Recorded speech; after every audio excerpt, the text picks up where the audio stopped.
Galaxies up to this point. jjcat, of course, is a regular that was seeded number 2, and Zapata really gave jjcat a run for their money. Let's see if we see the FD pick. We do, just like last set. Like I said, okay, so one thing that's... Was it a 2-0 or was it a 1-2? It was a 1-2. It may have been a 1-2 earlier, but however, like I said, someone in the chat was actually saying that man moves like Spargo, and I'm gonna say it. This Cloud's movement is freaking clean. I'm kind of excited to see how he does in this rematch, the grudge match. Yeah, it's a very good Cloud, and again, I was really surprised to see Zapata opt for a Final Destination pick. You know, because 2 out of the 3 games that they played last time around, or maybe even all 3, were on FD. And just, you know, from a very base level understanding, sword characters, when they're facing off against zoners, typically want to have some more movement options, you know, and that entails platforms. But Zapata's been doing just fine without them. Probably a comfort pick, in all honesty. Like he's just playing on FD so freaking much. Back in the 4 Glory days, it was FD only, so it might just straight up be a comfort pick. That's gonna be Death Tech gonna land now 130%. It's a pretty relatively even game. That's just gonna whip. Unfortunately, wrong wing. However, that back air, nice back air going the correct direction, and that is towards the blast zone. Yeah, again, Zapata, even last set, and it looks like we're seeing it again this set, having the perfect answer to that tether grab, which is just jump. Because Cloud can do a lot of things out of jump. You can get the fair, you can get the bear, you can get the down air, even the neutral air.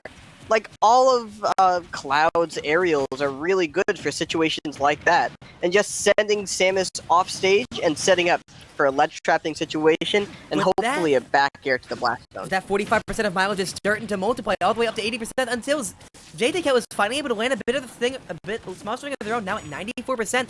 But limit is on deck. That is going to be dangerous for jjcat, especially towards ledge if they land that limit break. That's going to be last hit in the land. Didn't hold shield for long enough. Zapata trying to land that back here. Seriously, he's putting so much pressure on jjcat. Like, his movement alone is enough to just make it think, should I really be fighting this guy? Like, I'm intimidated just watching. And I'm the commentator, dude. Come on. Yeah, you can feel just like the visceral emotion that's coming from jjcat, and just like this aura that Zapata has as this incredibly threatening Cloud. You know, I'm shaking a little bit in my chair. You're absolutely right. Just a little bit. I forgot to drop stream in Twitter. Hang on. I forgot to drop stream in Twitter. No! I gotta do that real quick. Cover commentary for me. Okay, yeah, sure, you got it. So, one thing that we noticed back when jjcat faced off against Zapata earlier in this bracket, and then also in a set that jjcat had earlier in this top 8, is jjcat really struggles sometimes in those higher pressure scenarios. You know, where it takes just those split-second decisions mean everything. It could be the difference between winning and losing. And jjcat just seems to hesitate a little bit. It could be that zoner mindset where you're really trying to think about where your opponent is and where to place yourself and if it's good to use a projectile in this specific situation.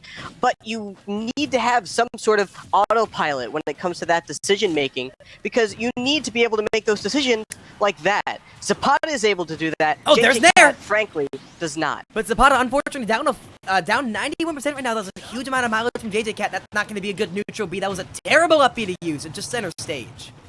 That means Zapata's going to be playing this from behind. However, Clouds are very comfortable playing from behind, unlike Samus's, which the problem is Samus is playing from in front, which is extremely comfortable for them. That was the most run-around way of saying that probably ever. But hang on, Zapata's starting to make a little bit of stuff happen until that dash attack happens. That's going to be game 1 going to jjcat. That dash. Great, sorry about projector. 1 of the 3. There we go. Okay, we missed the first bit of that first game, but sorry about that, Blue.Ramen. Yeah, just a little bit of technical difficulties, but we are back, and we are lucky too. Oh, Zapata's dead. At least we got to see the first stock off. What a thing. Okay, it looks like jjcat has really figured out what they need to do in this matchup against Zapata, learning from their mistakes and not allowing Zapata to close the distance as much as they did that first game. Or at least when Zapata does do that, it's a trade as opposed to a clean hit. And I spoke too soon. Be careful. That was incredibly unfortunate. It's an up and then it's a down, not just an up. The uppy downy, if you will. That was really something. The mountain and the valley. The alpha and the omega. Wait, wrong script. The immovable uppy versus the indomitable downy. Okay, let's see. Oh, very nice parry, but it's always that last hit, that landing hit of Cloud uppy that catches people. You parry the second to last hit, and it's all for naught. 143 currently. That up tilt's gonna take it there. Now 63% on jjcat. Looks like he's actually starting to have this lead pretty solid. Starting to get Zapata on download. Whoa, that was a very nice down smash. Just catching it. And that's how you end the game. That is a clip and a half right there from jjcat. Really cleaning it up. And there's a quip. Just couldn't get in. Zapata just kind of got the force left with him. That was a 2-frame too. Not McCloud, but the other one.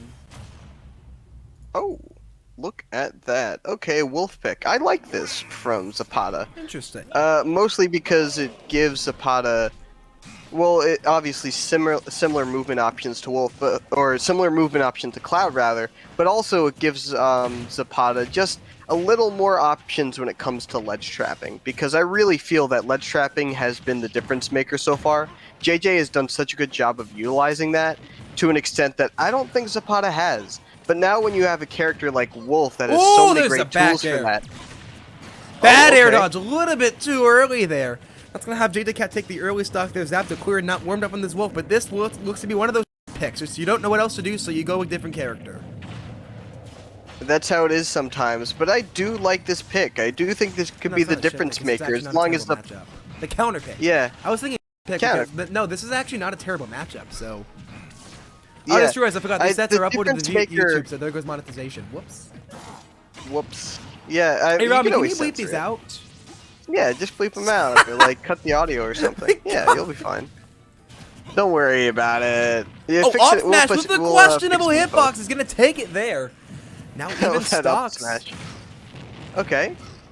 Let's see. Well, Zapata has actually the one thing I didn't realize. The reflector can really help out here. Because again, the reason why JJ has really been able to succeed the way they have is because Zapata will have a lead, and then all of a sudden, Zapata finally gets, or Zapata's finally on their last stock. JJ throws out that semi-charged charge shot, and then it combos him into a dash attack. All of a sudden, that's 45 damage, right? And then that could be death. Oh yeah, and look, Nair. Like, look, we're going to see probably another charge shot, and then this game could be over.